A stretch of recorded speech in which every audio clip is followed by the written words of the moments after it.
Mercredi 27 juillet, bienvenue, vous êtes sur RTI 1. Dans l'actualité ce jour, la visite du Premier ministre Patrick Achi dans la région du Poro. Il va procéder au lancement de plusieurs infrastructures importantes, dont la pose de la première pierre du projet de l'agropole Nord à Sinématiali. Ce pôle se veut la réponse sur le long terme à la cherté de la vie. Il va permettre d'accroître le rendement des productions vivrières et contribuer à une plus grande disponibilité des produits durant toute l'année.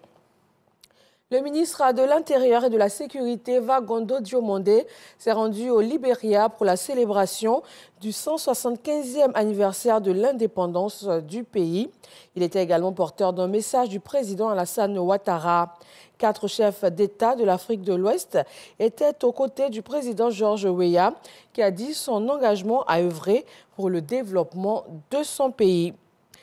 Dans le but de lutter contre les effets néfastes des huiles usagées sur l'environnement, sur la santé et également démanteler les réseaux de trafic de ces huiles, le ministère de l'Environnement et du Développement durable a pris un arrêté depuis août 2021.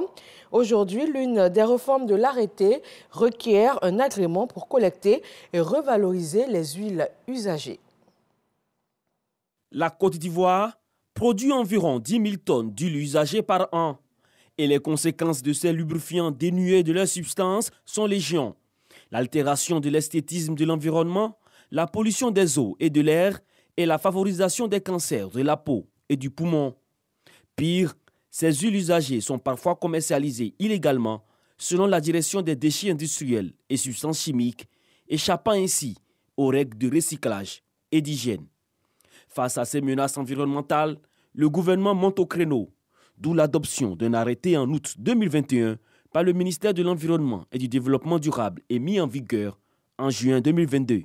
Cet arrêté prévoit désormais la délivrance d'un agrément pour traiter et collecter les huiles usagées. Ça va nous permettre de savoir qui produit les huiles usagées, qui les enlève et quel est leur devenir, où est-ce que ça part.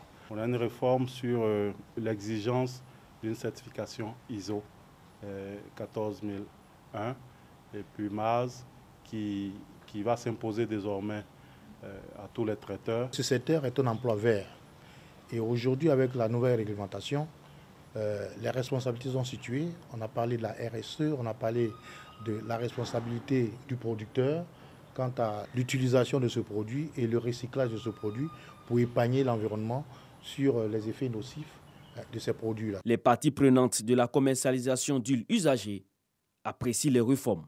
C'est une réforme qui est bienvenue. Elle a besoin de beaucoup de travail. Elle a besoin du concours de chacun de nous. Et à notre niveau, en tant que traiteur, nous allons prendre toutes les dispositions nécessaires pour pouvoir respecter scrupuleusement ces nouvelles réformes qui sont de nouvelles lois pour assainir ce secteur. Depuis la mise en œuvre des réformes, l'on enregistre 5 entreprises agréées pour le traitement et la collecte des huiles usagées sur l'ensemble du territoire national.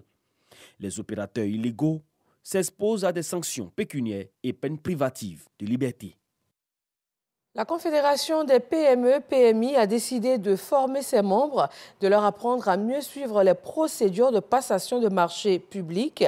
Il s'agit pour eux de connaître les procédures de soumission, dans l'objectif de maîtriser le circuit administratif et accroître les chances de gagner donc des marchés publics.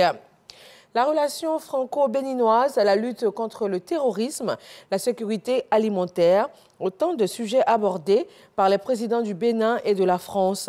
Le président français Emmanuel Macron est à la 2e étape de la tournée qu'il a entamée sur le continent africain. Interrogé sur une possible coupure du gaz russe et des décisions prises par l'Union européenne, Emmanuel Macron a déclaré ce mercredi que la Russie est l'une des dernières puissances impériales coloniales. Manifestations et violences en République démocratique du Congo, 15 morts dans le Nord Kivu, à Kalmi, à Goma et à Beni, où les forces de sécurité congolaises ont été renforcées. Les condamnations des violences et les appels au calme se multiplient dans la communauté internationale et également dans la classe politique congolaise, ce après 2 jours de manifestations contre les installations de la MONUSCO sur place. 94,6% de oui lors du référendum sur la nouvelle constitution en Tunisie. Le texte consacre la présidentialisation du pouvoir et tourne la page au parlementarisme instauré depuis 2014. Cependant, seulement 30% des électeurs se sont déplacés. La coalition de l'opposition avait appelé au boycott.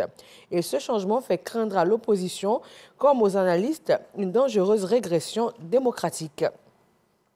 Merci de toujours vous informer sur RTI 1. On se retrouve avec grand plaisir à 20h.